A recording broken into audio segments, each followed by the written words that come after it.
पण अगोदर तुम्हाला आठवण करून देतो, पांडव वारकरी होते, भजन करणारी होती. वनवासात भजन केलं पांडवांनी. एका निष्ठावंत माऊलीच्या पोटी जन्म झाला. तिचं नाव होतं कुंती, एकीचं नाव होतं माद्री. कुंती आणि माद्री ह्या पांडवांच्या माता होत्या. सात्विक सदाचारी पुण्यशील स्त्रिया होत्या. या माऊल्यांच्या पोटी या 5 लोकांचा जन्म झाला. कालांतरानं थोडीशी प्रापंचिक अडचण आली. ती प्रापंचिक अडचण आणली रक्ताच्या नात्यातल्या लोकांनी. कधी लक्षात ठेवा, दुसऱ्या लोकांनी आपल्याशी वाद घातला, हुज्जत घातला, त्रास दिला तर त्याला प्रतिकार करण्याची शक्ती किंवा त्याच्यातून मार्ग काढण्याची मुक्ती अत्यंत लवकर सापडते. फक्त रक्ताच्या नात्यातल्या हरामखोरांनी त्रास दिल्यावर मात्र मार्ग काढायला जरसं जड जाते, फार जड जातं. जवळच्या भडव्यांनी त्रास दिला की जड जातं ते. लोकांसाठी आपण किती किती किती पण मार्ग काढू. तुमच्या शेतातला कापूस जर दुसरे येचून नेत असतील तर तुम्ही संध्याकाळी जागलेला राहताल. पण तुम्ही जालन्याला गेल्यावर पप्याची माय जर माघारी इकित असेल तर कसं करता? मग कोणाला सांभाळायला ठेवता? ही ज्या वेळेला घरातली लोक त्रास देत असतात का त्यावेळेला त्याच्यावर मार्ग काढणं थोडं अडचणीत जात असतं. नालायक होती कौरव. तशी मुळात ती नालायक नव्हती, त्यांना संगती नालायक लोकांच्या लाभल्या. याबा घर फोडी करण्यासाठी घरातली लोक दोषी नसतात. कोणीतरी आजूबाजूचा एखादा नालायक असतो, त्यांच्या चांगल्या चाललेल्या संसारात इस्तू टाकतो आणि त्यांचा शेक सुरू झाल्यावर मग शेकत बसतो. अशी सुद्धा 2% भडव्यांची संख्या वाढली. की चांगलं ज्याचं चाललंय का त्याच्या घरात कुठंतरी विस्तू टाकायचा कुठंतरी आणि त्यांचं घर असं भिंसून द्यायचं. इतकं गोड कौरव पांडवांचं राज्य होतं. अहो कल्पना करा राजे हो, पांडवांचे वडीलच हस्तिनापूरचे राजे होते. पण उदात्त अंतकरणाचा राजा पंडूराजा एक आजार जळला आणि मोठ्या अंतकरणाने भावाला राज्य देऊन टाकलं. त्या भावाला डोळे नव्हते. खरं तर ज्याला डोळे नाहीत त्याला राज्य करण्याचा अधिकार काय असतो? कारण न्याय व्यवस्थेमध्ये न्याय सांगत असताना कधी कधी दृष्टिक्षेप भयव्याप्ती हा सर्वांद्रिय असतं. तेव्हाच काही गोष्टी ऐकून म्हणायच्या असतात आणि काही गोष्टी पाहिल्याशिवाय मानायच्या नसतात. मग याच्यातली एक गोष्ट ज्या राजाची मातीत जाते त्याला हस्तिनापूरचं राज्य करण्याचा अधिकार नाही. तरी पण भावाने उदात्त अंतकरणाचा राजा हस्तिनापूरचा त्याला केलं. किती किती गोड कारभार असलो, पण त्याच्यामध्ये 24 लोकांनी नालायकपणा केला आणि यांचं घर फुटल्या गेलं. पांडवांना खूप त्रास झाला. त्या त्रासाची सीमा नाही. राहण्यासाठी व्यवस्थित घर नव्हतं. कालांतरानं शकुनी सारखा दुष्ट व्यक्ती त्या कुटुंबात गोटा टाकण्यासाठी पडला आणि शकुनीनं दुर्योधनाला सांगितलं एक सुंदरसं घर पांडवांकरता करा. दुर्योधनाला असं वाटलं जो मामा पांडवांचा विरोध करतो तो घर बांधायला लावतो. पण दुर्योधनाच्या लक्षातच नाही घर कोणतं बांधायला लावतोय. वास्तूची पूजा आहे ना आज, याच्यावर सांगतोय. दुर्योधनाने विचारलं मामाश्री मिस्त्री कोण लावायचे? मिस्त्री मी लावणार. आणि शकुनी नावाच्या पापी व्यक्तीनं मिस्त्री सुचवला. त्या मिस्त्रीचं नाव होतं पुरोचन. कधी कधी वाची जा मोबाईलवर. भविष्यात या इंटरनेट जगात जगायचं असेल तर महाभारताचे पुरावे पाठ करणं अत्यंत गरजेचं आहे. पावला पावलाला रावणाची संख्या वाढली. म्हणून निमूटपणे मार्ग काढायचा असेल तर महाभारतातले मुद्दे लक्षात ठेवत जा. क्षणाक्षणाला शत्रू येत. पुरोचन नावाच्या व्यक्तीला आमंत्रित केलं शकुनीनं आणि बांधकामाचा आराखडा काढला आणि सांगायला दिलं करून टाक बांधकाम. कृपा होती त्याच्यावर कलेच्या देवतेची. कशा प्रतीचं बांधकाम करायचं?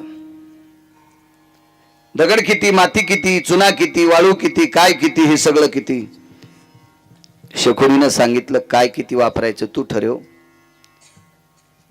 पण 80% राळ, रांजा आणि कापूर आणि येळूच्या चिवट्या वापरायच्या. 80%. मग 20% तुला काय वापरायचं तो वापर. 80% राळ, रांजा, कापूर आणि येळूच्या चिवट्या. राळ आणि रांजा इरीचे बारं कोरायचे. माझ्या लहानपणी ही ब्लास्टिंग नव्हती ना, तेव्हा हातबारा असायचे. पहारीनं माणसं बार कोरायचे, छिद्र करायचे आणि त्याच्यामध्ये ते राळ रांजा सगळं टाकून एका विशिष्ट प्रकारच्या झाडाचे कोळसे त्याची राख करायची आणि ते मग ते गुट्टे बारा असायचे. ही दारू ज्याला वापरल्या जायची ती दारू तिथं वापरली घर बांधायला. सुंदरसं घर तयार केलं. त्या घराला नाव ठेवलं लाक्षागृह. इतकं दिसायला घर सुंदर होतं, इतकं सुंदर घर होतं, बाकीच्या सर्वसामान्य म्हणजे पापाचा नाही पुण्याचा नाही विचार न करणारी अशी काही 10% वर्ग येतं. 10% लोक असे येतं, ते कोणाच्या वाईटावर बी नाहीत आणि ते म्हणते तर आपल्याच्यानं कोणाचं चांगलं होत नाही कोणाचं वाईट होत नाही. ते कामाशी काम जीवन जगणारी 10% निष्पाप अंतकरणाची माणसं कोण्याही गावात असतात. कोण्या गावात तुम्हाला एक सोपं भाषा सांगू का, कोण्या गावात 10% लोक असे ते कीर्तन कोणाचंही ठेवा, फक्त कीर्तन म्हणून ऐकायला जातील. काय नसतं त्यांना, ते काय सांगितलं काय विषय काय किती, बिचारी प्रांजळ मनाची माणसं असतात ती. तशी 10% लोक असा विचार करतात, घर चांगलं बांधलं, बरं बांधलं, छान बांधलं, त्याच्यात काही टक्के गौसला असं करे. आपल्या देखता त्याची परिस्थिती 10-5 वर्षापूर्वी जरा गळालेली होती. एकदा एका कामाला चल म्हणलं, त्या जो टिकटाल पैसे नव्हते, इतके पैसे खर्चिलेच कस काय असतील. अशा काही काही घरचे चमचे घेऊन पळ्यान कडी वाढणारी नालायक येतो. कस काय झाला असेल, कस काय झाला असेल. नाही नाही त्याला गौसलच, तू जेसीबी घेऊन उकरणं तू तालुका, तुला गौस होती का पाय चिलीम फिलीम. विनाकारण प्रांजळपणानं समोरच्या व्यक्तीला स्वीकारत नाहीत, अशी सुद्धा 10% नालायक आहेत. काही लोकांनी विचार केला काय सुंदर घरे. काही लोक म्हणत होते दुर्योधन आता त्याची राजवट या घरात चालवतोय. काय माहिती प्रांजळ लोकांना ते घर काय. पण सर्व लोकांच्या कानावर वार्ता गेली, हे घर पांडवांसाठी बांधलं. सर्वसामान्य विचाराची माणसं विचार करत होती, इतकं चांगलं घर पांडवांसाठी बांधलं. बघा दुर्योधनाला आपण उगाच वाईट म्हणतो, दुर्योधनाची त्याच्या भावावर किती कृपा आहे, त्याच्या काकीवर किती कृपा आहे, आपल्या चुलत भावासाठी इतकं सुंदरसं घर बांधलंय. आणि दुर्योधन एके दिवशी पांडवांच्या घरी गेला, काकींना प्रणाम केला. तो तोंड चोपड्या प्रणाम होता. काकी म्हणजे कुंती आई साहेब. प्रणाम केला, आवाज, काकी जीवराज तुमच्यासाठी गावाच्या बाहेर एक सुंदरसं घर बांधलंय. तुम्ही राहता त्या घराची बऱ्यापैकी पडझड झालेली आहे. माझे बाबा राजे आहेत, भविष्यात उत्तरार्धात मी सुद्धा राजा होणार आहे हस्तिनापूरचा. लोकांनी आम्हाला हसू नये याच्याकरता तुम्हाला चांगल्या घरात राहण्यासाठी भेटावा याच्याकरता तुम्ही त्या घरात राहण्यासाठी जा. काकी हुशार होत्या, ती काय आत्ताची बाई नव्हती, पटकन पुढच्याच ऐकून लगेच वास्तुशांती करायला. हुशार बाई होती, कुंती होती. हा, ती विटेवरच्या मालकाची आत्या होती. कुंती आई साहेब ही विटेवरच्या मालकाच्या आत्या होत्या. दुसरी एक गोष्ट सांगतो नागरे सर, संगतीमुळे काही काही लोकांचा फायदा होतो. कुंती ही विटेवरच्या मालकाची आत्या असेल, सखी बहीण कुंतीची सून असेल, कुंतीचा मुलगा विटेवरच्या मालकाचा मेहुणा असेल, याबद्दल दुमत नाही. पण कुंतीचं मोठेपण सादर करण्याच्या पाठीमागे एका बाईचा हात होता. तिचं नाव होतं धात्री नावाची स्त्री. धात्री जगात 1 नंबरची गायनिक होती. तिच्यासारखी प्रसूती कोणालाच, बाळांत पण कोणालाच करत आलं. पृथ्वीवर जितके देश आहेत, एकाही देशासाठी धात्री सारखी होती. तिची कृपा गांधारी कुंतीवर होती. त्याच्याकरता कुंतीचं जीवन उजळलं गेलं. संगतीतली फार मोठी ताकद असते राजू. अहो गांधारी सारखी फार मर्यादाशील स्त्री, हिच्यावर कृपा केली कांतीप्रिया नावाच्या दासीने. पांचाळ नरेशाची कन्या द्रौपदी, जिच्या भावाने 48,324 दाशा भांडे घासायला बहिणीला द्यावा अशोक बुवा, पण तिच्यावर कृपा केली सुप्रभा नावाच्या दासीने, मैत्रिणीनं. संगतीची ताकद फार मोठी असते. कुंती आई साहेबाला धात्री नावाच्या स्त्रीची संगती होती. धात्रीने विचारलं, राजकुमार कशा करता आल ते, गावाच्या बाहेरचं घर तुम्हाला राहण्यासाठी देत आहेत. हुशार धात्री होती. आईसाहेब एक बोलू, काय ग, सुईच्या आणीवर बसेल इतकी माती न देणारा राजकुमार, सुच्छाग्र वयस्थित मृत्यू भाईजा आता हा. सुईच्या आणीवर बसेल इतकी माती न देणारा दुर्योधन राजकुमार आज तुम्हाला मोठा महाल राहण्यासाठी देतोय. याचा अर्थ याच्या अंतकरणात शंकेची खिचडी शिजत आहे. इतकी धात्री हुशार होती. सात्विक आणि सदाचारी पुण्यशील वृत्तीची होती. मी होकार दिलाय धात्री, काय करावं. आई साहेब तुम्ही होकार दिला मालकीनबाई जा राहण्यासाठी, पण तज्ञाचा सल्ला घेऊन जा. महाभारतात बरेच तज्ञ होते, त्याच्यातला एक टोकाचे तज्ञ भीष्माचार्य. पण भीष्माचार्यांच्या आश्रमावर भेटायला गेली असं दुर्योधनाला जर कळालं तर त्याच्या अंतकरणात शंकेची डाळ शिजल. 2 नंबरचे तज्ञ होते द्रोणाचार्य. त्याही आश्रमावर भेटायला गेली तरी गुप्तचर पाठीमागे लावील. त्याच्यामध्ये एक विवेकाचं टोक, ज्योतिष्य शास्त्राचा परिपूर्ण अभ्यास, नीतिशास्त्राचा परिपूर्ण अभ्यास, अर्थशास्त्राचा परिपूर्ण अभ्यास, विश्वाचा पूर्ण पूर्ण पूर्ण परिभाषेतला अभ्यास आणि राजकीय क्षेत्रातला एक नंबरचा डॉन, राजकारणातला एक नंबरचा डॉन. त्याच्यासारखा राजकारणी कोणीच नाही. पण जगाच्या मालकाला एक नंबर द्यावा म्हणून त्या व्यक्ती होता बडवा. नालायक लोक आहेत. तुम्हाला एक सांगू का, बुजुर्ग लोकांचा अपमान करतो, बुजुर्गांचा जो अपमान करतो असं समजून घ्यायचं, याची उतरती कळा लागली, याची उतरती कळा लागली. राजू ज्येष्ठांचा जो सन्मान करतो का असं समजायचं, याची चढती कळा लागली. मागच्या लोकांचा कधीच अपमान करायचा नाही.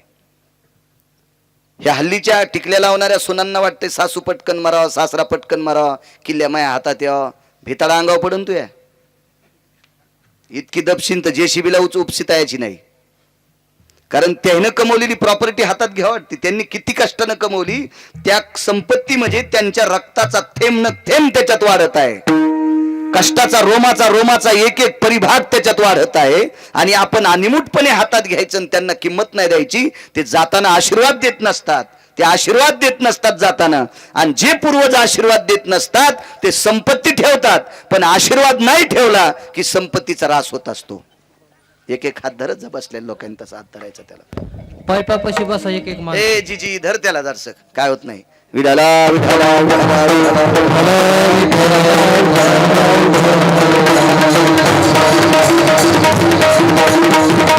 पूर्वजांचा आशीर्वाद लागतो. परमार्थात मोठं व्हायचं असेल नागरे सर, पूर्वजांचा आशीर्वाद लागतो. राजकारणात मोठं व्हायचं असेल, पूर्वजांचा आशीर्वाद लागतो. व्यापारात मोठं व्हायचं असेल, पूर्वजांचा आशीर्वाद लागतो. वैद्यकीय क्षेत्रात मोठं व्हायचं, पूर्वजांचा आशीर्वाद लागतो. आध्यात्मिक क्षेत्र असेल, कुठलंही क्षेत्र असू द्या, त्याला पूर्वजांचा आशीर्वाद लागतो. त्यांच्या आशीर्वादाशिवाय मोठं होत नाही. तुम्हाला एक सांगू का, ज्यांच्या पाठीमागं आशीर्वाद असेल त्याला जन्म बैलाचा जरी भेटला तर देवाला सोडायला कठाळ्या होतोय. पूर्वजाचा आशीर्वाद असला ना, पापामुळे त्याला बैलाचा जरी जन्म भेटला तर देवाला सोडायला कटाळे होतो. आकड्याचीच कंस खातो. आणि पूर्वजाचा ज्याला आशीर्वाद नाही ते शापानं बैलच होतो, पण उसाच्या गाडीचा होतो. इतका मोठा फरक असतोय. अहो नशीब घेऊन आलं पाहिजे. मागच्यांचा आशीर्वाद असू द्या. मागच्या 1 महिन्यापूर्वी मलेशियाहून कुत्रा आणला आमचा मित्र. शाळेत शिकायला होता म्हणून मित्र म्हणायचा. शाळेत आम्ही सोबत शिकायला होतो म्हणून मित्र म्हणायचं. ते मलेशियाला गेलं फिरायला, पैशाचा कर झालता. बापान जरा शिल्लक कमवून ठुलतं. पंढरपूरला नाही गेलं, इकडे मलेशियात गेलं बोंबलत. आणि येताना 1,18,000चं कुत्रं आणलं. विमानात आणलं. तिकीट काढून आणावं लागलं असेल नागरे सर. मग कुत्रे किती नशिबाने आहेत, विमानात बसायलेत. एक माणूस म्हणला विमानात बसला, सुंबळे आहेस का काय तू, माणूसच ना तो, विमान विकत घ्यावा इतकं मोठं पाहिजे तू. कुत्रं विमानात बसायला आणि त्याचं तिकीट माणूस काढायलाय. आणि तू विमानात बसलो 3-3 बाऱ्या चोंभाळून सांगायला म्हणलं येडपटेस का काय तू. बुद्धिजीवी माणसं, विमानात माणसाने निर्माण केले. प्रत्येक माणसाला एक एक भिरभिऱ्यासारखा असावं, काय नवलाची गोष्ट आहे त्याच्यात. कुत्रे बसले, प्रारब्ध सांगायलो, मागचांचा आशीर्वाद असतो. अहो काय कुत्रे इतके नशिबाने. एका माणसाकडे गेलो, 1418 रुपयाचा बिस्किटचा पुडा, 1418 रुपयाचा बिस्किटचा एक पुडा. म्हणले कशाला, म्हणले आमच्या कुत्र्याला खाला जमलं कडे मिळ. म्हणलं या आपण 10,000 रुपयाचे नेत होतो आपल्या पोरायला, आणि कुत्र्याला 1418 रुपयाचा. नशीब घेऊन आलं का नाही ते. प्रारब्ध आहे, प्रारब्ध आहे, प्रारब्ध. याचं कारण सांगू, मागच्या वंशाचं पुण्य, मागच्या पूर्वजांचं पुण्य. ठीक आहे, पाप पुण्य समान समी मग पावी जे कर्मभूमी. पैठणच्या मालकांचं वाक्य. दोन्ही जर समान असेल तर मानवाचा जन्म जास्त झाला असेल स्वर्गाला, कमी झाला असेल नरकाला. आणि मग त्याच्यात कमी अधिकचे अजून पुन्हा वेगवेगळे प्रकार आहेत. पण माणूस होण्यासाठी दोन्ही समान लागते. आणि त्याच्यात कमी अधिक झाला असेल तर मग पशु पक्ष्यांचा वगैरे वगैरे जन्म मिळतो. त्याच्यात काही पुण्याचा साठा असेल तर वंशाच्या पुण्यानं मग ते चांगल्या ठिकाणी जात असते. कुत्र का असं ना, पण वेळेला भाकर टाकणाऱ्याच्या घरात जन्माला यावा. याच्याकरता मागच्यांचे आशीर्वाद घेऊन माणसानं जीवन जगत जावं. ज्यांना मागच्याचे आशीर्वाद नाहीत का, 500-500 एकर जमिनीवाले भूमिहीन झाले. आशीर्वाद ठेवून गेले नाही माणसं, आशीर्वाद ठेवून गेले नाही. आशीर्वाद असला पाहिजे माणसांच्या पाठीमागं. गांधारी हुशार आहेत. धात्री नावाच्या स्त्रीचं ऐकलं, विदुर काकाच्या घरी आल्या. दुर्योधन नालायक होता, काय कळतं म्हणे विदुर, काकाला काय कळतंय. काकांच्या घरी आल्याच्या नंतर विदुर काका विवेकाचं टोक होते. आवाज दिला, सुशिला, जी मालक, वहिनी साहेब आल्यात. काय वाणी होती हो, वहिनी साहेब आल्यात.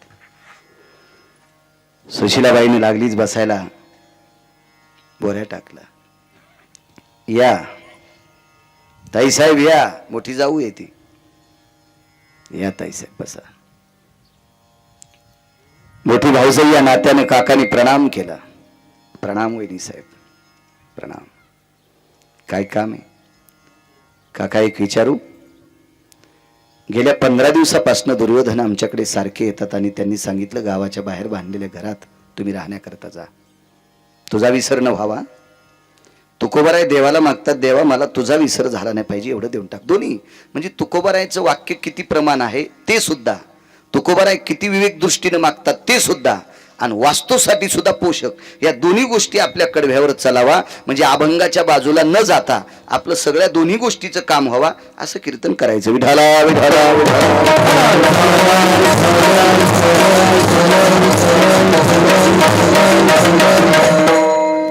त्या घरात राहण्यासाठी मी होकार दिलाय. काय करावं? काकांनी सांगितलं होकार दिला, वहिनी साहेब तुम्ही राहण्यासाठी जा, पण ज्या दिवशी राहण्यासाठी जाताल त्या दिवशी 2 मिनिटाचा वेळ काढून तुम्ही माझ्याकडे या.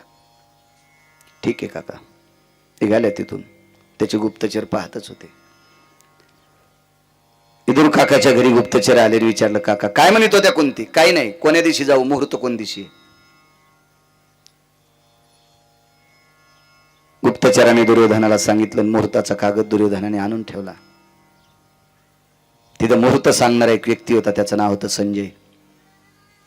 संजय किती विवेकी होता सांगू तुम्हाला.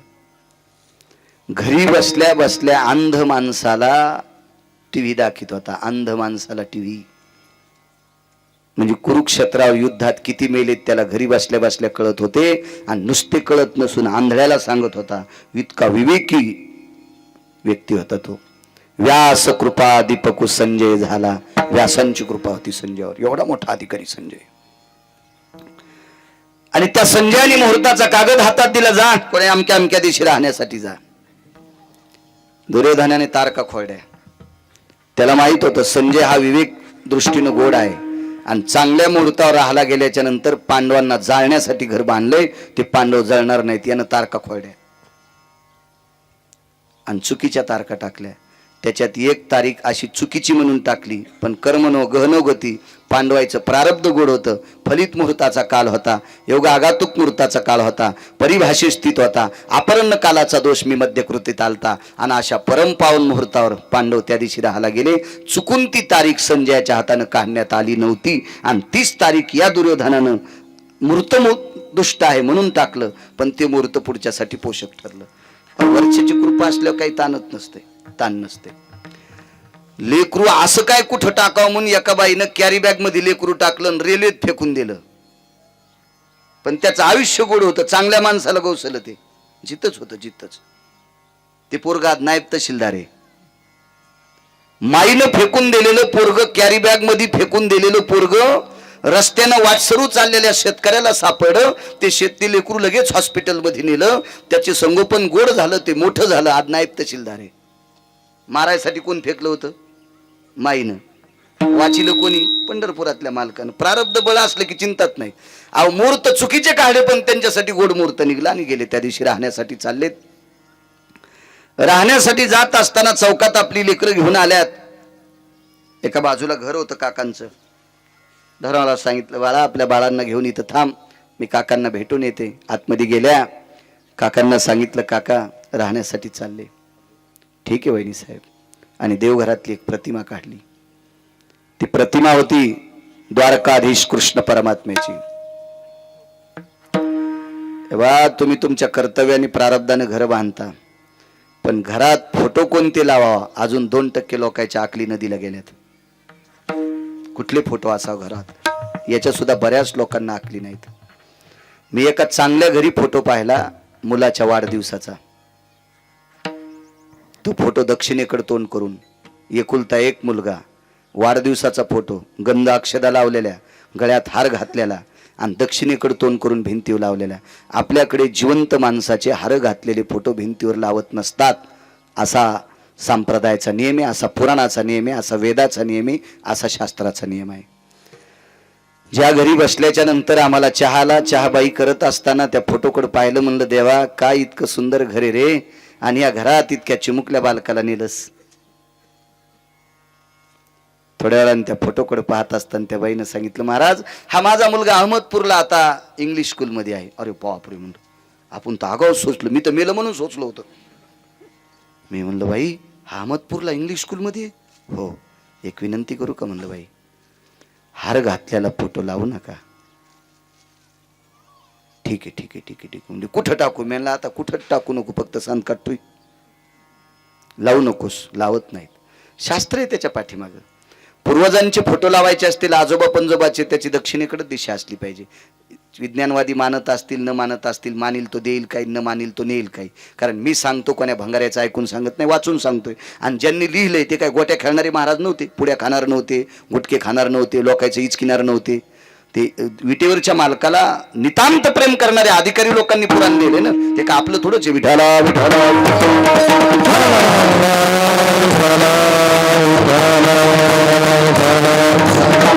लोकांचं वाचून सांगतो. उद्या मला कॉलर धरून विचारू शकतो नागरे सर हे कशात लिहिलेलं आहे. विवेक संपन्न व्यक्ती बरं का, भांगाऱ्या भुंगाऱ्याने विचारलं होतं उत्तर देण्यासाठी माझ्याकडे फार उत्तर आहेत, पण विवेक संपन्न व्यक्तीला आपण त्याचं उत्तर गोड देऊ शकतो, ते विचारू शकतात. या बा हजार लोकांनी चांगलं म्हणण्यापेक्षा जाणकार माणसं एकानंच चांगलं म्हणावं, त्याचं नाव कीर्तन असतं. विठाला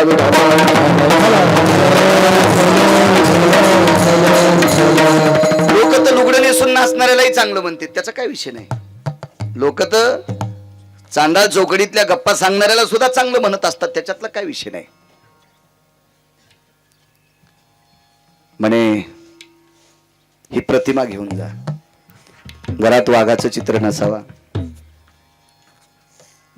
देवी जरी वाघावर बसलेली असेल, पण देवी ज्या वाघावर बसलेली त्या वाघाचं तोंड मिटलेलं असावा, असंच चित्र घरात लावलं पाहिजे. व्याघ्रमुखी शिभयस्थितानां येन दर्पणो प्रतिमा भयस्थित जायतिं घेम वास्तु सर्वस्थितो अनिष्टकाला भय जायन्ति नैवं गांजा कसम लिखितम. हे गांजावर नरन लिहिलेलं नाही, शास्त्र आहे त्याच्या पाठीमागं. काही काही काही आवडतं. काय म्हणले, असं दवडणाऱ्या घोड्याचं चित्र असावं, लक्ष्मी घरात पळतच येत असती. सुंबळे आहेस का काय तू? घोड्याचं चित्र लावल्यावर घरात लक्ष्मी येत असती का? कामच. आता उद्या मी आज इथं नसतो आलो तर मग या परिसरात कीर्तन करता आलं असतं का? मला विचारलं असतं का नाही तुम्ही महाराज कसं काय नाही आले? ठीक आहे, हॉस्पिटलला बेडवर आहे, फोटो पाठवला असता, आजारी आमकय तमकय, काही एखादी दुःखद घटना घडी तितकं सांगता येईल. इथलं कीर्तन घ्यावं त्या पलीकडच्या गावात कीर्तन करावं, पुन्हा या भागातले लोक तिथे किती मस्त आले असते आणि 100-200 घोड्याचे फोटो घरात लावले असते. काय फायदा झाला असता त्याच्यावर? असं काय नसते. त्याला कर्तव्य गोड लागते, कर्तव्य गोड. काही काही माणसाचा अंधश्रद्धेव इतका विश्वास इतका विश्वास इतका विश्वास, महालक्ष्मीच्या परेडमध्ये ह्या उष्ण देत नाहीत. लक्ष्मी जाती म्हणे त्याच्यात, लक्ष्मी जाती. मग महालक्ष्मीच्या पिरियडमध्ये उष्ण दिल्यावर जर लक्ष्मी झाली असती तर मी 12 महिने कीर्तन केलेच नसते. त्या दिवशी मूळ नक्षत्र असते, त्याच्यावर पूजा असती. तितक्या टायमात 2-4 सोयाबीनच्या शेंगा, 2-4 कापसाचे बोंड लोकांची चोरीतच राहिलो असतो ना. त्या सगळ्याची संपत्ती गिरगावकराच्या घरी दखल झाली असती. असं नसतं. हे नालायकपणाचा कळस आहे. विठाला विठाला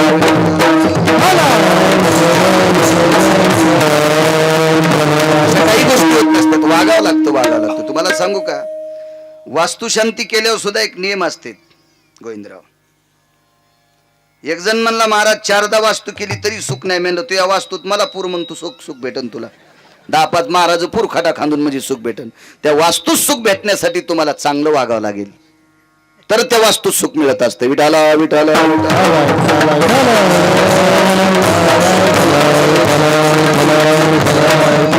योग असा आला, ती प्रतिमा घेऊन जा. पदराखाली प्रतिमा झाकली. काकानी सासरू नैनानं खाली मान घातली, डोळ्यातून पाण्याचे थेंब टपकत होते. आदराने आपल्या वहिनीला प्रणाम केला आणि सांगितलं, वहिनी साहेब तुम्हाला दिलेल्या प्रतिमेचा आदर करा, या प्रतिमेचा विसर पडू देऊ नका. तुमच्यावर माती शिपडायची ताकद कोणाची नाही, पण या प्रतिमेचा जर विसर पडला तर तुमची 5 वासरं वाचतील याच्यात मला सुद्धा शंका आहे. अंतःकरणात धसका घेतला आणि विदुर काका घरी निघून गेले. सांगितलेल्या शब्दात खुणगाठ बांधली. आईसाहेब घरी गेल्या. लाक्षागृहात प्रवेश केल्याबरोबर वरच्या हॉलमध्ये कोनाडा होता. त्या कोणाड्यात एक कपडा याचा विसर पडू देऊ नका रे. आपल्याला या वास्तूत सुख प्राप्त होईल. पहिला दिवस आहे,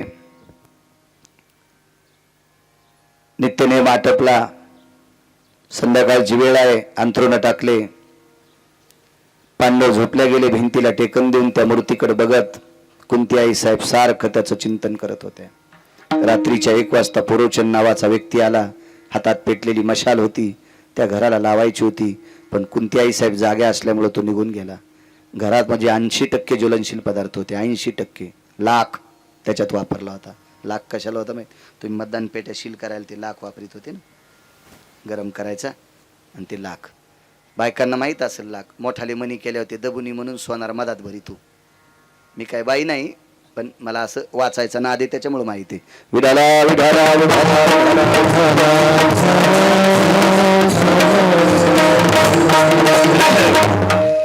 हे सगळी ज्वलनशील पदार्थ टाकून तयार केलेलं घर होतं. घराला विस्तू लागल्याबरोबर 11 सेकंदात घर पेटणार होतं. तितकं ज्वलनशील काहीच नाही. 9 वस्तू एकत्रित टाकलेल्या होत्या. बॉम्ब सारखा भडका त्याचा होणार. 11 सेकंदात अशुभ घराची राख होणार. एवढे पदार्थ त्याच्यात होते. पण बाई जिवंत जागी आहे, बघते आपल्याकडे म्हणून पुरोचन निघून गेला.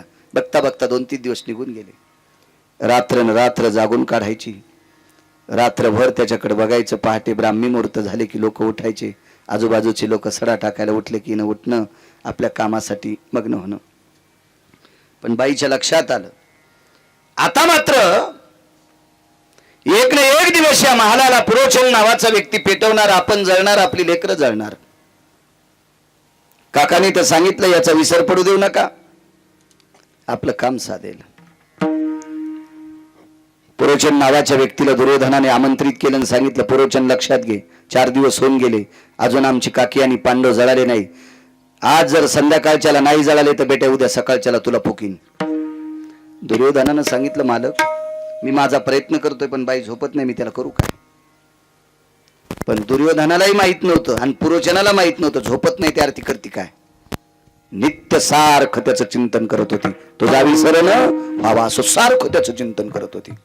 पण एके दिवशी कुंतीच्या लक्षात आलं, आजची रात्र आपण जागू शकत नाहीत. त्या दिवशी कुंतीनं स्वयंपाक केला तो पुरणपोळीचा. आपल्या 5 पुत्रांना पुरणपोळ्या वाढल्या. त्याच्यातला एक मुद्दा सांगतो राजे हो. वैकुंठवासी माधव महाराज मगर सांगायचे, कुंतीनं ज्या दिवशी लाक्षागृहात पुरणपोळीचा नैवेद्य केला, भगवंताच्या पुढे नैवेद्य ठेवला आणि 5 लेकराला पुरणपोळी वाढत असताना प्रत्येकाला सारखं तूप वाढलं. धर्माला वाढलं, अर्जुनाला वाढलं, नकुलाला वाढलं, सहदेवाला वाढलं, भीमाला वाढलं. पण फरक सांगतो, भीम, अर्जुन आणि धर्म यांना तुपाच्या वाट्या भरून ठेवल्या आणि बंध्या पोळ्या बाजूला ठेवल्या गरम गरम. पण नकुलाला आणि सहदेवाला स्वतःच्या हातान चुरून पोळ्या वाढल्या, कारण ही मादरीची लेकरं होती, त्यांना चुरून वाढल्या. नकुलाने कुंती मातेनं पोळ्या चुरत असताना डोळ्यानं रडावा, आईला शंका येईल याच्याकरता नकुलाचा आणि सहदेवाचं अंतकरण रडत होतं. आपल्या आईच्या पश्चात आपल्यावर अतूट प्रेम करणारी माय आपल्याला सापडली, ती कुंती आहे. प्रपंचात लोकांनी चांगलं वागलं पाहिजे.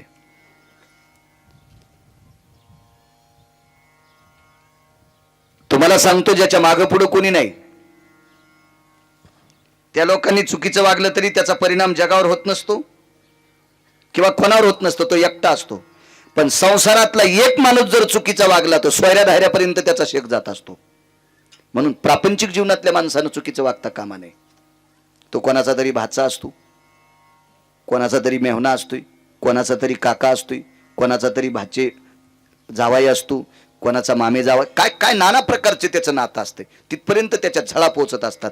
म्हणून संसारातल्या माणसानं गोड वागावं. उदाहरणार्थ मी संन्याशी, आता मी चुकीचं वागलो तर काय मागणं पुढून फोपुटा उड, लोक बेदखल करतील, चल चल सरक बाजूला. पण मी चुकीचं वागल्याच्या नंतर कुठंतरी एक रक्ताचं नातं शिल्लक असतं, त्या नात्याला तडा जात असतो. अरे आपला लय विश्वास होता बाळ्यावर, पण बाळ्यानं तडा दिला, झालं त्यांचं अंतकरण तुटलं. म्हणून प्रपंचातल्या लोकांनी चुका करता कामा नये. त्याचा फार मोठा स्फोट होत असतो आणि त्या स्फोटामध्ये नाना प्रकारचं नुकसान होत असतं. म्हणून संसारातल्या लोकांनी अत्यंत गोड वागलं पाहिजे. उन्हाळे पावसाळे हिवाळे येत राहत असतात. कमी अधिकपणा येत असतो, निसर्गाचा जसा समतोल बिघडत असतो तसं माणसाच्या जीवनाचा सुद्धा समतोल खालीवरी होत असतो. सुख दुःख नाना प्रकारच्या गोष्टी पाठीमागे असतात आणि त्याला तोंड देऊन पुढे चालत असतो. त्याचंच नाव प्रपंचातला राजा म्हणत असतात. अहो, विश्वाचा मालक संसारात पडला, त्याला तरी संसारात कुठं सुख होतं? विश्व ज्याच्या ताब्यात आहे त्याला जगाचा बाप म्हणतात. अहो, 6 महिने 26 दिवस त्याची पत्नी राक्षसांच्या तावडीत राहती, त्याला काय सुख होतं का अशोक संसारात? त्यालाही संसारात सुख नव्हतं. महान शक्ती प्रभू जरी झाला संसाराचा दास, त्यालाही दुःख होतं संसारात. विटेवरच्या मालकाचं आपण चिंतन करतो, त्या मालकाला 16,108 पत्नी, एका पत्नीचा राग, एका पत्नीला मालकाचा राग आला आणि वैकुंठ सोडून पंढरपुरात खाली आल्या. त्याला तरी संसारात 9 वेळेस लक्ष्मीने दुःख दिले. तर तुम्हा आम्हाला संसारात अविरत 100% सुख भेटेल याची अपेक्षा का करता? कारण संसार हा दुःखाचंच मुळे. फलकट तो संसार, संसार फलकटे, संसार दुःख मूळ, चौकडे विंगळ किंवा दुःख बांधवडी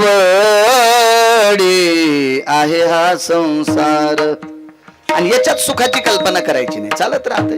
संसार एक अशी गोष्ट आहे, संसाराने सुखाचं शर्ट घातलंय, दुःखानं सुखाचं शर्ट घातलंय, दुःखाने सुखाचं शर्ट घातलंय. आपल्याला वाटतंय सुखी आले, पण जवळ शर्ट काढा की आतून दुःखाचाच गोळा आहे. चलत राहतं. याच्यातून सुख प्राप्त करायचं म्हणजे समाधान मानित राहायचं, ती गोष्ट आहे. पण प्रपंचातल्या लोकांनी चुका करायच्या नाही, त्याचा स्फोट मोठा होतो. असो, अंतकरण रडत होता आपल्याला. किती सात्विक आणि सदाचारी पुण्यशील माय भेटली. लक्षात करा, द्वापार युगाला होऊन वर्ष किती झाले असतील? त्या कालाच्या वर्षाची गणना करा. आजही कुंतीचं नाव इथं घेतलं जातंय. त्याचं एकमेव कारण आहे, अशोक महाराज फक्त चांगलं वागणारी बाई अग्रेसर म्हणून तिचं नाव घेतलं जातंय.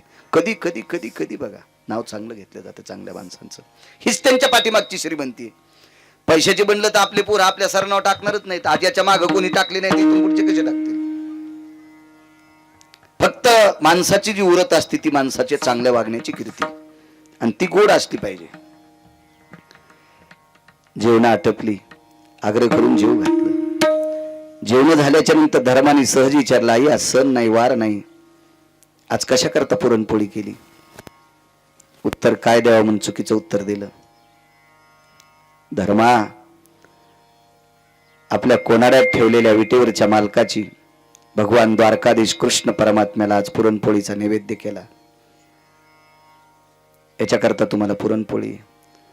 5 लेकरं बाजूला गेल्याच्या नंतर त्या मूर्तीच्या पुढे डोकं ठेवलं, देवाला सांगितलं, देवा माफ कर रे. लेकरायला उत्तर काय देऊ? याच्याकरता तुझं नाव घेतलं, माफ कर. पुरणपोळ्या तुझ्यासाठी केल्या नाही, केलत्या कशासाठी? आज संध्याकाळी झोप लागल्याच्या नंतर पुरोचन महाल पेटून देणार आणि या महालामध्ये आपली लेकरं जळणार, आपण जळणार. उद्या भविष्यात आपल्याला ही लेकरं कधी पाहायला भेटतील? म्हणून जाता जाता या पवित्र हाताने मुलांना गोडधोड खाऊ घालून मरावा, अशी अपेक्षा बाईच्या अंतकरणात होती. आपण वाचू शकत नाहीत. ती रात्र घातक होती. बघा, देवाचा विसर नाही पडला की त्या वास्तूत सुख प्राप्त होत असते. 80% घर ज्वलनशील आहे, 80%. पेट्रोलचा हौद बाजूला आहे आणि त्या हौदाच्या काठावर चूल पेटिलेली. कसं शक्य स्वयंपाक करणं? लाक्षाग्रहात राहणं म्हणजे पेट्रोलच्या हौदाच्या बाजूला स्वयंपाक केला इतकं घातक आहे, इतकं सोपं आहे. प्रत्यक्ष यमाच्या दारात राहिल्यासारखं आहे. हो, एका जाळीत वाघ बसला, बोरीची जाळी होती आणि त्याच बोरीच्या जाळीचा पाला खाला शेळी गेली आणि त्या बोरीच्या जाळीत कोण बसलेले? वाघ. सामान्य गोष्ट आहे ती. कशी वाचून येईन शेळी? ती ती ती अधिकार शक्ती तितक्या मोठ्या संकटात आपल्या 5 लेकरांना घेऊन कुंती त्या घरात राहत होती. बघा, त्याचा विसर न पडण्याची ताकद. रात्रीचा 1 वाजलेला आहे. 12:30 वाजता एकदा पुरोचन गेला. 1 वाजता कुंतीच्या लक्षात आला, आता आपले डोळे झाकतात. गेल्या 5-7 दिवसापासून डोळे उघडे ठेवून ठेवून ठेवून ठेवून ठेवून मुठीसारखी डोळी सुजली होती. लालबुंद डोळे झालेली होती, पापनं तर्र झालेली होती. डोळ्याला जे काही पुरवठा करणाऱ्या रक्ताच्या शिरा लालबुंद पडलेल्या होत्या.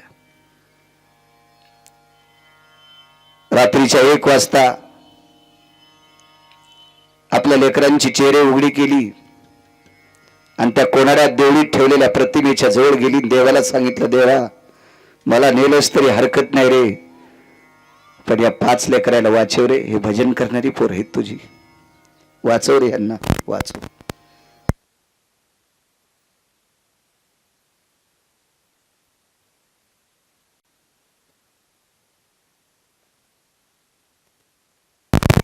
एक विनंती करते देवा, 5 जणांना वाचण्यासाठी तुला त्रास होत असेल, एवढा कामाचा व्याप सांगत नाही, पण एक लक्षात ठेव, मी आणि माझे गेले तरी चालेल, मी आणि माझे गेले तरी चालेल, पण माझ्या मालकाने जिच्या सोबत लग्न केलं तिला माद्री म्हणतात. त्या माद्रीचे 2 पुत्र जिवंत देव चंद्र सूर्य तोपर्यंत माझ्यावर विश्व कृपा करील. या दोघांना वाचव रे देवा, या दोघांना वाचव. आता मी तुला बघू शकत नाही. भिंतीला टेकन दिला आणि त्याच्याकडे बघत होती, सारखं त्याचं स्मरण करत होती, त्याचं चिंतन करत होती.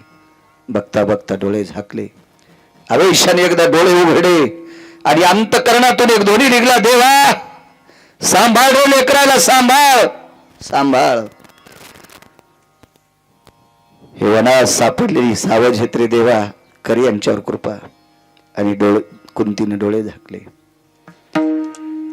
1:15-2च्या सुमारास पुरोचन नावाचा व्यक्ती हातात मशाल घेऊन आला. हिने केलेल्या आग्रहापोटी वैकुंठातले मालक द्वारकेमध्ये निद्रा करत होते. रात्रीचे 1:15-2 वाजले. अशा वेळेला फार दिवशी जगाचा मालक जागा झाला. आईसाहेब बाजूला होता, सर्वांग घामानं चिंब झालेलं होतं, डोक्यातून घामाचे लोट वाहत होते. आईसाहेब विचारलं, काय? काही नाही. गरुडाला पाचारण कर. गरुडाला पाचारण केलं आणि गरुड सुदर्शन आणलं आणि हातामध्ये भगवंतानं रात्रीच्या 1:15-2 वाजता सुदर्शन घेतलं. आणि पुरोचन नावाचा व्यक्ती लाक्षागृहाला आग लावणार तेवढ्या अवकाशात सुदर्शन पडलं. चक्र मारके धरणी फोडी. लाखा जोर में पांडव बैठे, गुप्ता गलगाई, बिगरी किने बजाए नाथ मोरे, बिगरी किने बजाए. जिथे पांडव आणि कुंती आहेत तितक्याच जागेला छिद्र पाडलं. नर्मदेच्या तीरावर पांडव सुखरूप नेले. वसरीमध्ये त्या दिवशी मुक्कामासाठी एक बिल्लीन आलेली होती. त्याचे 5 लेकरं घेऊन ती वसरीत झोपली होती. कुंतीला माहित नव्हतं. दुसऱ्या दिवशी सकाळी लाक्षागृह जळालं. ते एका स्त्रीच्या बांगड्या सापल्या, ती भिल्ल स्त्री होती. आणि 5 मुलांच्या अस्थी सापडल्या, ते तिचे पुत्र होते. दुर्योधनाच्या लक्षात आलं, कुंती गेली, आपले 5 भाऊ गेले. या नालायक दुर्योधनानं त्या दिवशी दिवाळी साजरी केली. इतका भडवा होता दुर्योधन. त्याचा पाहुणा तुमच्या गावात, मग काय चिंता नाही. हरामखोर होता दुर्योधन, नालायक होता, बुजदिल होता, विवेक भ्रष्ट होता दुर्योधन. विवेकाचा आणि त्याचा काही संबंध नव्हता. इतका बुजदिल विचाराचा, जटिल विचाराचा दुर्योधन होता. फार घाणेरड्या विचाराचा होता. तुम्हाला एक सांगू का, भारतीय संस्कृतीतल्या स्त्रीचा नागरेसर जर वाईट पाऊल पडला ना, चुकीचं काम जर एखाद्या स्त्रीने केलं तर तुम्ही तिला डोक्यातून डिलीट करा. डिलीटच म्हणतात ना, मोबाईल मधलं जे वाक्य आवडलं नाही ते डिलीटच म्हणतात ना. तिला डिलीट करून टाका, पण तिची चेष्टा करण्याचा अधिकार भारतीय संस्कृतीतल्या पुरुषाला नाही, अशी वेद शास्त्र आणि पुराण नीती सांगते. तर रक्ताच्या नात्यातल्या पवित्र स्त्रीला भर सभेत उघड करायचा अधिकार काय दुर्योधनाला द्यालता? काय लायकी होती का त्याची? मोठी भाऊजाई आई समान असतरी तिला मांडीवर बसा इतक्या हलकट विचाराचा दुर्योधन. त्यानं दिवाळी साजरी केली, फटाके फोडले, त्या दिवशी आनंद उत्सव केला, हस्तिनापूर सजवलं, तोरणं लावा. भीष्माचार्याच्या डोळ्यातून एक पाण्याचा थेंब पडला होता. तो थेंब धरण्याची ताकद पृथ्वीत नव्हती. त्या दिवशी पृथ्वी अशी थरथर कापत होती. तर प्रत्यक्ष वरुणानं पृथ्वीला विचारला, आज थरथर का कापते? द्रोणाचार्यासारखा, भीष्माचार्यासारखा सात्विक ब्रह्मचारी, अशा ब्रह्मचार्याला एक प्रकार बघून दुःख झाले. त्या दुःखाचा जो थेंब पडलाय, ह्या थेंबाचा क्रोध एके दिवशी इतका उद्वेगाला जाणार, म्हणून 18 दिवस युद्ध त्याच थेंबापासून झालं. ते कायमस्वरूपी राग चालत होता, कायमस्वरूपी. चांगल्या माणसांना जी गोष्ट सहन होत नसती का, तिचं पाप फेडावं लागत असतं. एक लक्षात ठेवा, मुद्दा सांगतो. आपल्या बापदाद्यांनी 72च्या दुष्काळात एक टाइम जेवून आपल्यासाठी जमीन कमिली, आपल्यासाठी घरं बांधले, संपत्त्या ठेवल्या, 4-2 रुपये ठेवले. ते कधी कधी गोव्याला गेले नाही, कधी कधी हनीमूनला गेले नाही, त्याने चुकीच्या ठिकाणी 1 रुपया खर्चिला नाही. लेकरं बरं होईल, आनंदाचं सुखानं त्यांचं जीवन जगल यांच्याकरता त्यांनी 4-4, 5-5 लुगडे नेसले नाही, 2च लुगड्यावर संसार केले. कामं करायची असेल तर 2-3 थिगळाचं लुगडं नेसलं. अशा परिस्थितीत बापानं गाठी मारलेलं धोतर नेसलं, साधा पिळा पडलेले पटके घातले. अशा परिस्थितीत संपत्ती कमवावा आणि त्या पोरानं बायकोच्या फॅरनलवलीसाठी केळीचं ढेलं इकावा. काय मरताना आशीर्वाद देईल ती म्हातारं? दुःख वाटेल का नाही त्याला? मग तसं आपण एखादी चुकीची गोष्ट केल्याच्या नंतर आपल्या पूर्वजांना, अधिकारी लोकांना त्याचं दुःख वाटत असतं. हे दुःख भीष्माचार्याला ज्यावेळेला वाटलं त्या थेंबाचा उद्रेक झाला. 18 दिवसाचा युद्ध प्रसंग. अजून 9 कारण आहेत त्यासाठी, पण पुढे बघू. बैल 2 जमीन 300 एकर कशी नांगरता येईल? जसं तो मला बोलता येईल तितकं बोलेल ती. पांडव तिकडे सुखरूप गेले. माझ्या तुकोबराने विटेवरच्या मालकाला विचारलं, प्रभू एक विचारू, पांडवाला जाळण्याचा प्रयत्न कोणी केला? सख्या चुलत भावानी. रात्री झोप तू स्वतःची मोडून का घेतलीस? ब्रह्मांडाच्या मालकानं सांगितलं, तुकोबरा, ज्या बाईच्या हातात विदुर काकानं माझी प्रतिमा दिली त्या दिवसापासून तिच्या अंतकरणात, तिच्या ध्यानात मी होतो. माझा विसर तिनं पडू दिला नाही. आणि माझा विसर ज्या माऊलीनं पडू दिला नाही, तिचे लेकर जर लाक्षाग्रहात जळाले असते तर मला कारुण्य सिंधू कोण म्हणलं असतं. सिंधू म्हणजे समुद्र. मला कारुण्याचा सिंधू, कारुण्याचा सागर ही उपमा आहे. आणि जिनं माझं ध्यान करावा, तिचे लेकर जर एका लाक्षाग्रहात जळत असतील तर मला लावलेली समुद्राची उपमा ही गौण आहे, ही खोटी आहे. गुणगाई नावडी. तेव्हा तुझा विसर न पडल्यामुळे इतका फायदा. पुन्हा एक पुरावा सांगतो तुम्हाला. तेव्हा कुंतीनं देवाचा अशोकबुवा विसर न पडू दिल्यामुळं लाक्षाग्रहातून वाचिलं. एक मूर्ख माणूस, एक नालायक माणूस एका बुजदिल माणसाच्या संगतीला लागून त्यानं लाक्षाग्रह पेटीत होता. पुरोचन हा हरामखोर मिस्त्री होता. बांधकाम क्षेत्रामध्ये 14 लोक आले. त्याच्यात 1 नंबरचा व्यक्ती असेल विश्वकर्मा महाराज. 1 नंबरचा, 1 नंबर कलेची देवता विश्वकर्मा महाराज. रावणाची लंका ज्यांनी बांधली ते विश्वकर्मा महाराज. सुदाम देवाचं सोन्याचं गाव ज्यांनी बांधलं गुरुजी ते विश्वकर्मा महाराज. आणि बाकी अशी काही लोक होती. 14 पैकी हे एक. मधला घरी गेल्यावर पहा सगळ्या गोळ्या एकट्या घेत जाऊ नका, रिॲक्शन येत असते. बघा जा घरी मोबाईल भिताडासारखे मोठाले तुम्हाला. तेच केलं की तुम्हाला यतिम प्रातु भय कालेषु यत कलान वास्तु पुरुषां भयु स्थित पुनिता सर्वाति जायते रिकामी जागा गौंडी नामने, रिकामी जागा गौंडी नामने. असं तुम्ही मोबाईलवर गुगलवर याच्यात जावं लागतं ना, त्याच्यावर असं ते बोट इचका, लगेच तुम्हाला ह्या 14 मिस्त्रींची यादी येईल. त्याच्यामध्ये जटिल कोण आहेत, नालायक कोण आहेत, बुजदिल कोण आहेत, हरामखोर आहेत, त्याची सुद्धा यादी येईल. असं मला वाटतंय असेल ते मोबाईलवर, असं वाटतंय. आपल्याकडे नसल्यामुळं तितका काही अभ्यास नाही. आणि मी आपला हेच वापरितो. पैसे आहेत माझ्या, पैशाला काय कमी नाही. मी सोन्याचा घेईन, सोन्याचा हिऱ्याचा घेईल, 1 कोटीचा घेईल. युट्यूब चालू आहेत आहे की नाही राजे? मला उद्या विचारणार आहे इतके पैसे तुझ्याकडे कुठून? निष्ठेनं शेती करतोय पाठ्या, काही कमीच नाही ना. यथा सांग उत्पन्न आहे. सगळ्या तुरी घातल्या तर मस्त मोबाईल येईल. हो, सगळं मागचं या वर्षीच ते सोयाबीन विकलं होतं किती मोठा येईल, काय ताण नाही. मागचं ठुल्यामुळं चांगला बोकना बसला. हसवाल नाही का तुम्हाला? दुसऱ्याचं घर पेटल्या मस्त शेकाता नाही का? आणि तुमच्यातल्या कोणीच नाही ठुलं का? आम्हालाही कळत आहे ना कोणाकोणाचं राहिलं. ज्याचा चेहरा पडला ते महेश सोबती आहेत विठाला.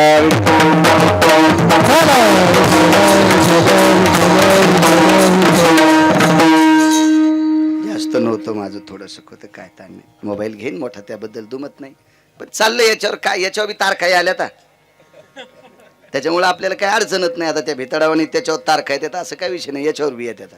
हे भेव वाटतं बघा त्या मोबाईलचं, दुसरं काय नाही. ते तुमचे मोबाईल जरा बदमाश आहेत. हे पतिवर्ता मोबाईल आहे.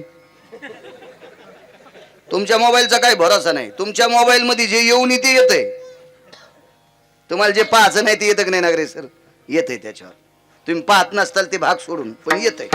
कधी कधी तुमचं जे जाऊन ते बी लोकांना जातंय. चुकीचं बटन दाबल्यावर याच्यात काही येतं नाही, कोणाला जात नाही. कशाला आपलं हेच वापरायचं, कशाला म्हातारपणी गाऊन घालायचं? आता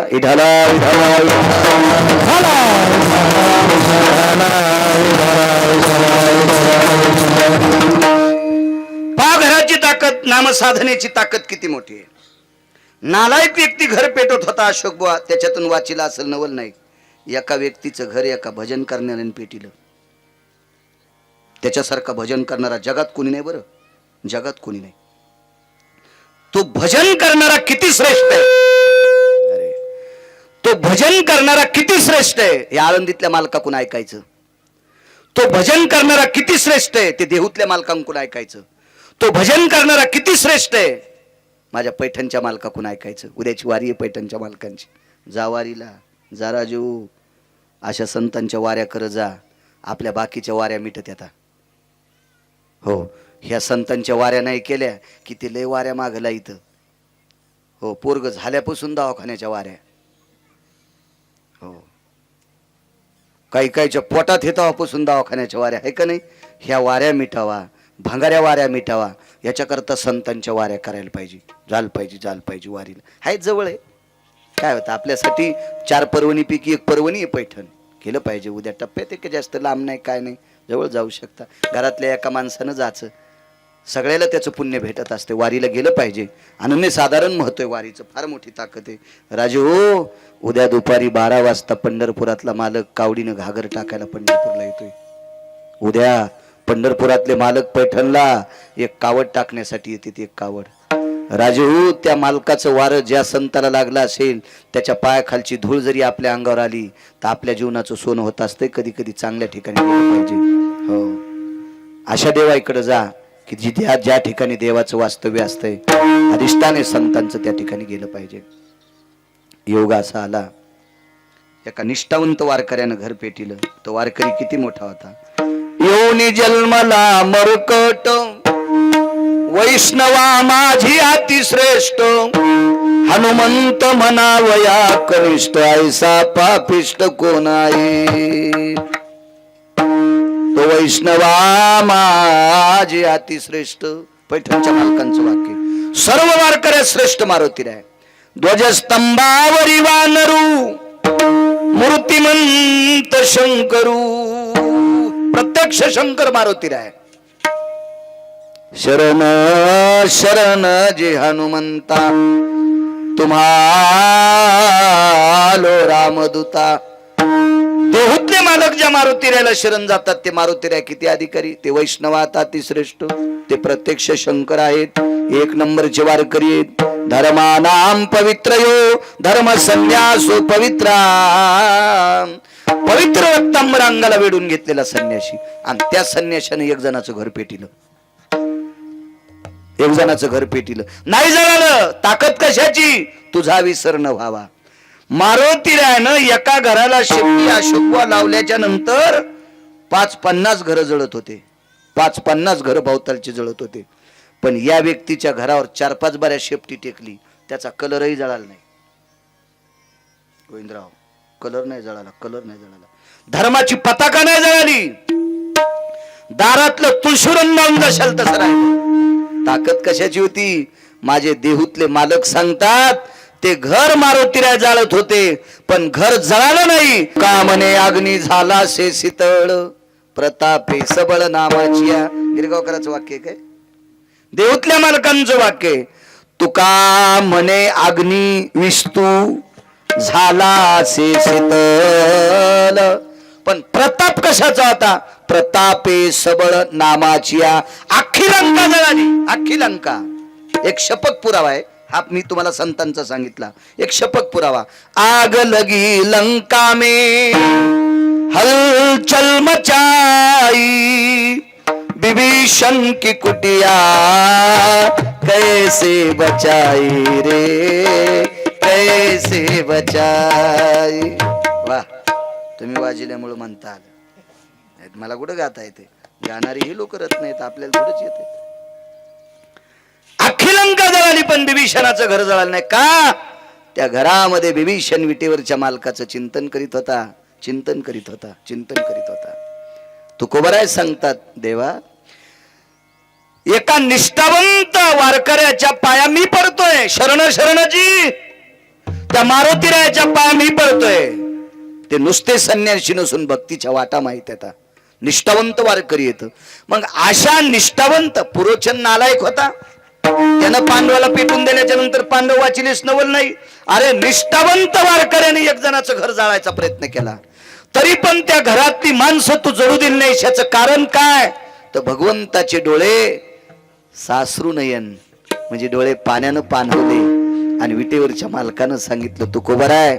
त्या घरात बसून बिभीषण माझं चिंतन करीत होता, माझ्या नामाचं भजन करीत होता, माझा आठव करीत होता, माझं स्मरण करीत होता, म्हणून ते घर जळालं नाही.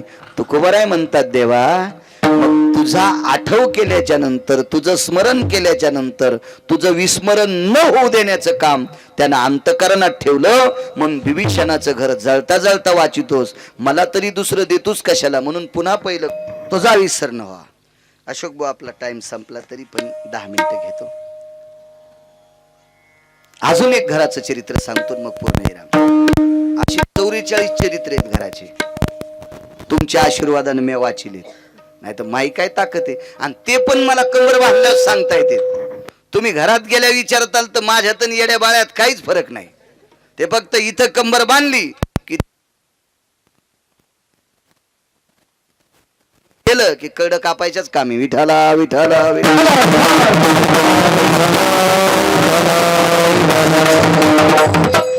एका घरामध्ये 14 माणसं झोपलेली.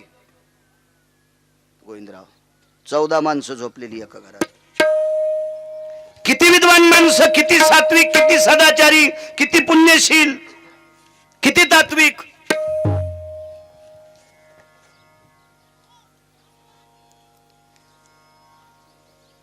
त्या घरातली माणसं भजन केल्याशिवाय पाणीच पित नव्हती.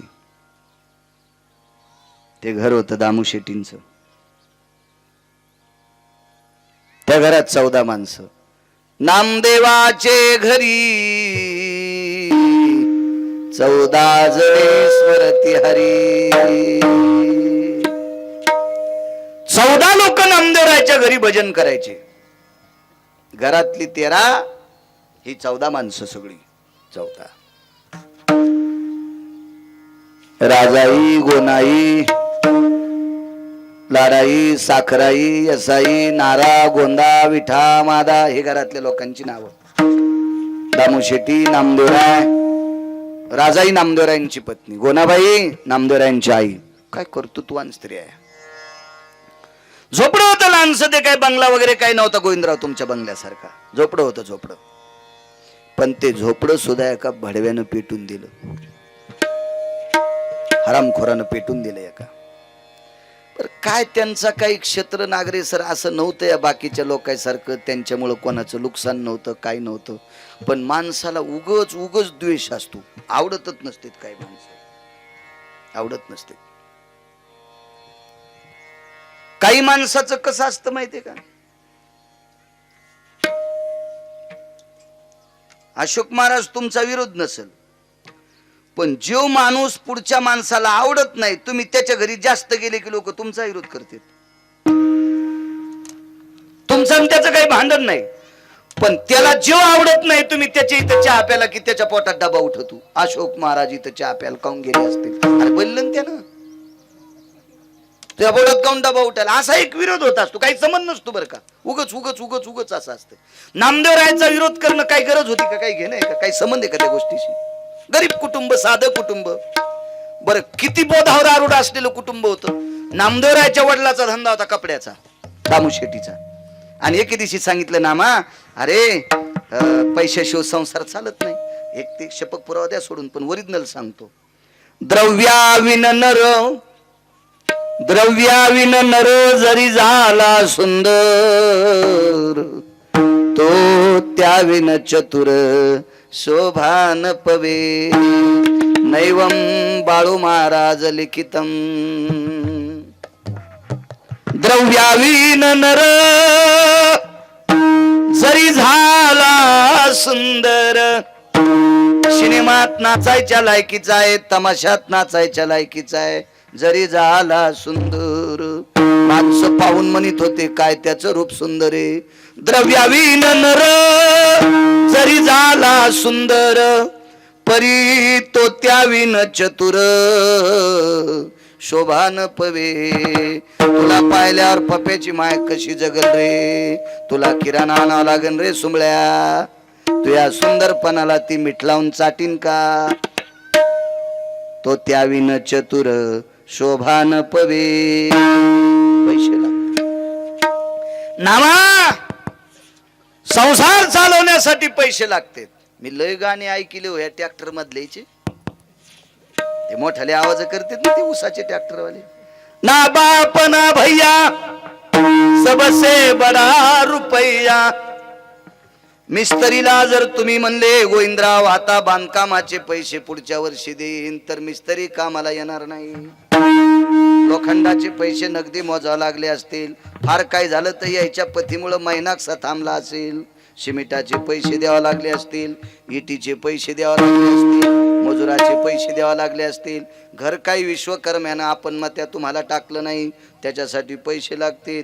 त्या घरात सुद्धा खाण्यापिण्यासाठी पैसे लागतील. म्हणून नामा तू आपला कपड्याचा धंदा कर, किती साधं कर, तरी भडे विरोध करते. याच्यावर सांगायला कपड्याचं गठोडं उचललं अशोक बुवा. नामदेवराय एका गावाला चालले, जाता जाता दगड दिसले. त्या दगडायला पाहिलं, दगड उघडे येत, दगडायलाच कोपडे घातले.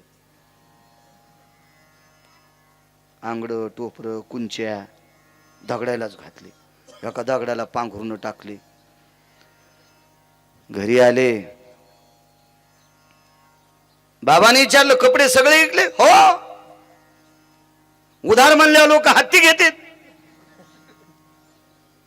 काय नाव आहे. दगडाजी धोंडाजी. ते नाना प्रकार, चिपकात्रा नाव सांगितलं, चिरा नाव सांगितलं. बर दामू शेट्टीन लगेन यादी लिहून त्याला वाटलं खरंच दगडाजी धोंडाजी चिराजी वगैरे वगैरे कपचीजी अशी नाव सांगितली. 7-8 दिवस झाल्याच्या नंतर पुढच्या बाजाराच्या दिवशी आता कपडे विकायला नेऊ नको, वसुलीला जाय. आता दगडायला काय पैसे मागायचे, तर गेली वाऱ्याने उडून यायला घातलेली कपडे गेली उडून. ती गेली. घर किती साधं, किती साधी माणसं, यायचा विरोध करायला पाहिजे काय, याच्यावर सांगायला तुम्हाला. पुढच्या आठवड्याच्या दिवशी सांगितलं, म्हणले बाबा त्याने दिले नाही.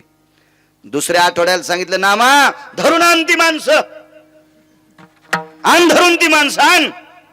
आता नामदेवरायानं दगड्याला कपडे घातलेले बऱ्याच हरामखोरानं पाहिलं होतं. बरं झालं म्हणलं दामू शेट्टीचं पोरग येडं झालं. तुम्हाला एक सांगू का, बऱ्याच लोकायला आपलं किती बरं झालंय किती फाटाळलं याच्यापेक्षा दुसऱ्याचं बरं झाल्यावर लय दुःख होतं. असा एक वर्ग आहे समाजात, ज्याचं दुसऱ्याचं बरं झालं याला अतृप्त आत्मे म्हणायचे. एक जणाला 2.5 क्विंटल सोयाबीन झाली, तरी डोसक्याला हात लावला. म्हणलं सोयाबीन किती झाली, म्हणले 3.5 क्विंटल. मग डोसक्याला हात काऊन लावला, म्हणले गोविंदरावला 70 क्विंटल काऊन झाली. मग याला 3.5 क्विंटल झाली, तरी गोविंदरावची 70 क्विंटल याच्या पोटात चालायली. याला म्हणायचं रावण, अतृप्त आत्मा. अतृप्त आत्मा, अतृप्त आत्मा याला म्हणतात. असे काही अतृप्त आत्मे असते ज्यांना दुसऱ्यांचं खपत नाही. मग नामदेवरायाला सांगितलेलं सगळं ऐकलं. नामदेवराय गेले आणि त्यानं ते सगळे दगड टोपल्यात भरले आणि घरी आणले.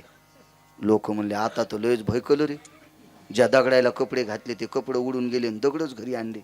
आणि घरी आणल्याच्या नंतर नामदेवरायाने एका झोपड्यात कोंडले आणि त्याला सांगितलं, बेटे हो, पैसे जोपर्यंत देत नाही तोपर्यंत मोकळं सोडित नाही.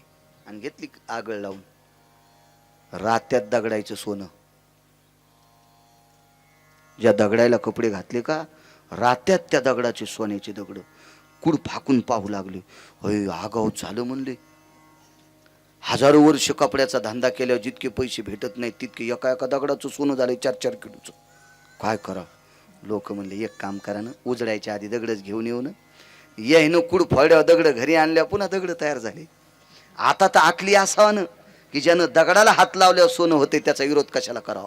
म्हणून शास्त्रात सांगितलं, बनविन शक्ती बोलू नये. तुम्हाला एक सांगू का, ज्या माणसाचा विनाकारण विरोध वाढत असतो का त्यानं समजायचं आपण प्रगती की ओर जा रहे. हिंदी शब्द जमला ना मला, येतो कधी कधी येतो, आकारात येतो. मला काय हिंदी येत नाही, पण कधी मध्ये चोंबाळून चोळून फोळून आपली हानीत राहायची. काय ताण घ्यायचा, जमलं तर जमलं. ज्या झाडाला आंबे लागतात त्यालाच कोणी दगड हाणते. शहाणे हाणतेत आणि मूर्ख बी हाणतेत. काय रे कोणाला खा वाटत चलत राहत. नामदोरायचं घर पेटून दिलं. संध्याकाळची वेळे, घरात 14 लोक झोपलेली आहेत. विटीवरचे मालक निद्रेत आहेत. सकाळी सगळ्यात अगोदर उठत होत्या फार साध्विक जनाबाई होत्या. जनाबाईचा अधिकार लिहिण्यासाठी किंवा मोजण्यासाठी ब्रह्मदेवाकडे तराजू नाही, एवढी मोठी अधिकारी. घरातलं सुख सांगतो, तिसरं सुख. योगा असा आला, जनाबाई उठल्या तर आकाशावरचं झोपडं नाही. पायाला हात लावला. आईसाहेब म्हणजे गोनाबाई उठल्या. दुसरा हात लावला मालकीनबाई म्हणजे नामदेवरायच्या पत्नी. जनाबाई स्वतःला दासी समजित होत्या. दासी नामयाची. हात लावला, उठा. काय जना झोपडं जळालं. येडीस का काय ग जना तू, झोपडं जळालं म्हणतील मग आपण कसे वाचलोत. ते म्हणली बाई मला नाही सांगता येणार, पण झोपडं जळालं बघा वरी. पाहिलं तर वरी काहीच नाही. महाराज सगळा अग्नी अशोकबुवा झोपड्याच्या बाजूला पडला. एकाच्या अंगावर एक इस्त्याचा कण सुद्धा पडला नाही, एक कोलंगता पडला नाही. खालून सुदर्शन लावलं होतं.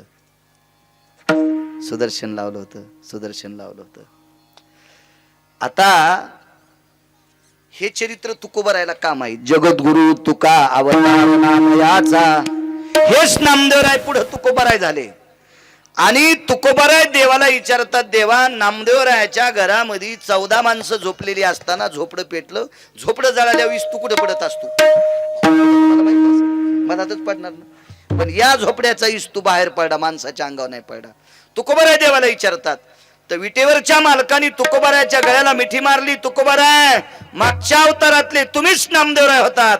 रात्रंदिवस तुमच्या घरातली माणसं माझं चिंतन करत होते, आणि तुम्ही जर जळाले असते तर मला कारुण्य सिंधू कोण म्हणलं असतं, वात्सल्य सिंधू कोण म्हणलं असतं, दयेचा सागर कोण म्हणलं असतं. या सगळ्या पदव्या माझ्या चुलीत गेल्या असत्या. मग लक्षात ठेवा देवा, मागच्या अवतारात माझं घर लोकांनी पेटून दिलं, आम्ही जळू नये याच्या करता तो खालून सुदर्शन लावलंच. देवा तुझ्या पितांबराला छिद्र पडले होते विस्त्याचे, तरी पण तू आम्हाला जळू दिलं नाहीस. याची एकमेव ताकद आहे, आम्ही तुझं भजन करीत होतो, तुझं गुण गात होतो, म्हणून आम्हाला वाचिलं.